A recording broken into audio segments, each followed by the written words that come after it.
시청자 여러분 안녕하십니까? VOA 뉴스투데이 시작합니다. 스티븐 비건 미국 대북 특별대표가 이 협상 연말 시한은 북한 스스로 정한 것이라면서 이후 북한이 도발한다면 아주 큰 실수가 될 것이라고 경고했습니다. 또 북한은 기회를 놓치지 말라면서 실무 협상에는 권한 있는 최선희 외무성 부상이 나와야 한다고 밝혔습니다. 첫 소식 김칸희 기자가 보도합니다. 미국 국무부 부장관으로 지명된 스티븐 비건 대북 특별대표는 인준청문회에 출석해 북한 문제에 대해 분명한 입장을 밝혔습니다. 북한이 제시한 연말 시한은 유감스럽게도 미국이 아니라 북한 스스로 정한 인위적인 것이라고 일축했습니다. 그러면서 북한이 연말 시한을 넘겼다면서 도발 행위를 한다면 이는 기회를 놓치는 것이 될 것이라고 경고했습니다. That we could see a possibility of going back to some of the more provocative steps that preceded the start of this diplomacy. I think that would be a huge mistake and a missed opportunity. 비건 지명자는 그러면서 외교의 창은 여전히 열려 있다고 강조하고 궁극적인 선택은 북한이 해야 한다고 밝혔습니다. 또 북한은 비핵화 협상에 권한이 있는 상대를 보내야 한다면서 최선희 북한 외무성 제1부상을 지목했습니다. The person who needs to negotiate with me in North Korea is the first Vice Minister of Foreign Affairs, Choi Sun-hui. So far, she has not participated in these negotiations in a meaningful way. 비건 지명자는 이어 자신이 국무부 부장관으로 승진하는 것은 북한 문제에 대한 우선순위를 부장관격으로 승격시키는 것을 의미한다고 밝혔습니다. 그러면서 자신은 그동안 대북 특별대표로 북한의 협상 상대들을 만났지만 그들은 싱가포르 정상회담 합의 사안들에 대한 진전을 만드는 어렵고 복잡한 사안들에 대해 권한이 없었다고 밝혔습니다. 3차 미북 정상회담 가능성과 관련해서는 북한에 그런 제안을 한 적이 없다고 밝혔습니다. 비건 지명자는 그러나 또 다른 정상회담이 있을 가능성은 있다면서 트럼프 대통령은 정상회담 전에 두 정상의 비전을 발표할 결과물이 있어야 한다는 점을 표명해왔다고 강조했습니다. VOA 뉴스 김칸입니다.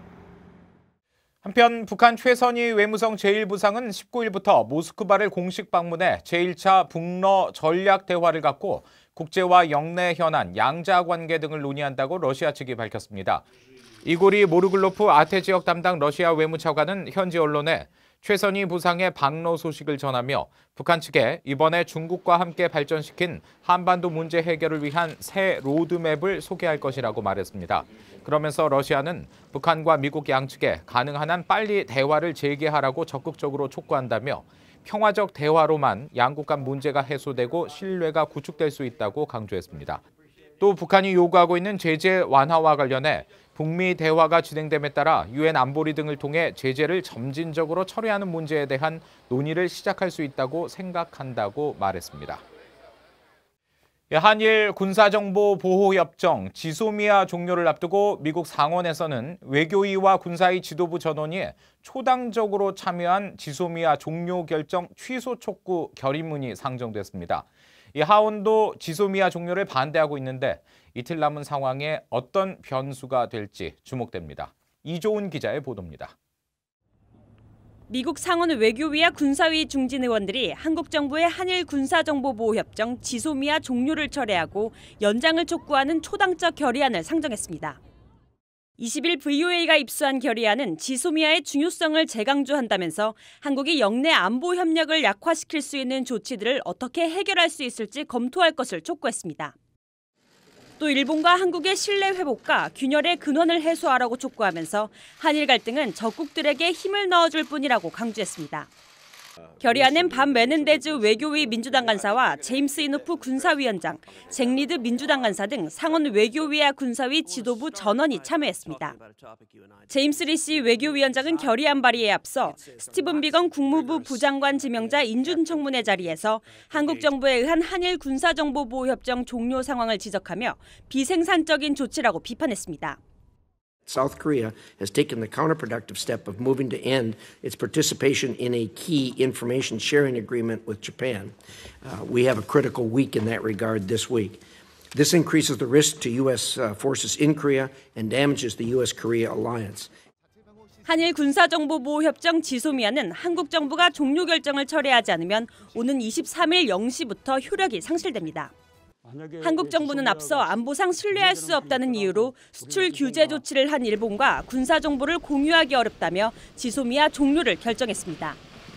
일본이 수출 규제 조치를 처리하지 않는 한 지소미아 종료 결정을 재고할 수 없다는 입장입니다. 하원의 움직임도 주목됩니다. 하원의 엘리엇 엥겔 외교위원장과 애덤 스미스 군사위원장도 최근 VOA에 지소미아 연장을 촉구한 만큼 상원처럼 지소미아 종료 철회를 촉구하는 결의안을 발의할지 주목됩니다. VOA 뉴스 이존입니다.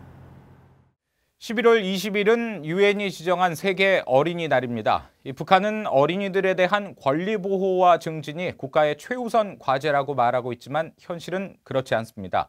국제사회는 북한 어린이들의 강제 노동과 영양 부족 등 북한 당국에 의한 인권 유린을 지적하고 있습니다. 이현철 기자가 보도합니다. 북한 정부가 내세우는 대표적인 자랑거리 가운데 하나는 대집단 체조입니다. 북한 당국은 어린이 수천 명이 동원되는 이 행사로 화려함을 자랑하지만 국제사회는 이 집단 체조를 강제 동원과 가혹한 훈련, 체벌이 가해진다며 심각한 어린이 인권 유린으로 지적했습니다. 유엔 북한인권조사위원회는 2014년 보고서를 통해 북한의 대집단 체조가 어린이의 건강과 행복에 위험한 일이라며 이는 분명한 유엔 아동권리협약 위반이라고 밝히는 등 국제사회는 계속 우려를 제기하고 있습니다. The United States remains concerned about abuses of labor rights, including forced labor, child labor, unsafe working conditions. 앞서 미 국무부는 지난 3월 북한 인권 보고서에서 어린이들에 대한 공장이나 농장 배치 문제를 지적했습니다. 특히 이런 강제 노동으로 어린이들의 신체적, 정신적 상해와 영양실조, 탈진, 성장장애 등이 발생했다고 밝혔습니다. 어린이 수천 명이 부모와 함께 노동 수용소에 감금돼 강제 노동을 하고 있다는 비정부 기구들의 보고도 거론됐습니다. 북한 어린이들의 영양 부족은 가장 심각한 문제입니다. 유엔은 지난 3월 보고서에서 만성적인 영양 부족으로 북한 어린이 5명 가운데 1명이 발육부진 등의 건강 위협을 받고 있다고 지적했습니다. In 2019, 140,000 children are estimated to be affected by undernutrition, and of those, 30,000 children face an increased risk of death. 유엔 아동권리위원회는 2017년 북한에 대한 심의 후 발표한 최종 견해를 통해 어린이들에 대한 고문과 가혹행위 중단을 촉구했습니다. 또 강제 북송되거나 정치범 수용소에 갇힌 어린이들을 상대로 한 북한 당국의 가혹행위와 처벌에 대해 깊은 우려를 표했습니다. BOA 뉴스 이현철입니다. 미국 재무부는 트럼프 행정부 취임 이후 250건 이상의 대북 독자 제재가 북한의 억압적인 정권을 지원하는 개인과 기관, 선박 등에 부과됐다고 밝혔습니다. 미 재무부는 20일 스티브 무누신 재무장관의 취임 1000일을 맞아낸 보도자료를 통해 이 같은 내용을 소개했습니다. 그러면서 미국 안보는 무누신 장관의 최우선 사항이라며 지난 1000일 동안 재무부는 세계 최악의 무기 거래상과 마약 밀매자, 인권 침해자, 테러리스트 등을 상대로 제재 권한을 사용했다고 강조했습니다. 현재 미국 정부가 북한에 취한 제재는 모두 480여 건으로 이 가운데 절반은 트럼프 행정부 때 취해졌으며 제재 명단에는 김정은 국무위원장과 김여정 노동당 부부장도 올라 있습니다. 미국 워싱턴을 방문한 한국의 김현철 통일부 장관은 미국과 북한 간 대화가 연말 전 한두 번 가능할 것으로 내다봤습니다. 김현철 장관은 20일 미국 워싱턴의 민간단체 미국 평화연구소에서 열린 간담회에서 미국이 어느 때보다 북한 핵 문제를 해결할 의지가 확고하다면서 이 기회를 놓쳐 연말을 넘겨서는 안 된다며 이같이 전망했습니다. 김현철 장관은 이어 동료 선원 16명을 살해한 의혹을 받은 북한 선원 2명을 한국 정부가 북한으로 추방한 데 대한 VOA의 질문에 국제법규상으로 문제가 없는 조치였다면서 귀순 의사가 정확하지 않아 한국에 받아들여지지 않았다고 설명했습니다. 앞서 김 장관은 18일 동포 간담회 자리에서 북한 선원들에 대한 강제 북송에 항의하는 탈북민 단체 대표들의 거센 항의를 받았습니다. 네팔 정부가 최근 유엔 안보리 대북 결의를 위반하며 북한 국적자 17명에 대해 비자 연장을 승인한 것으로 알려졌습니다. 네팔 현지 언론들은 20일 네팔 당국이 지난달 북한인 33명을 출국시키는 조치를 취하면서도 북한인 17명의 비자를 오는 12월까지 2개월 연장해줬다고 보도했습니다.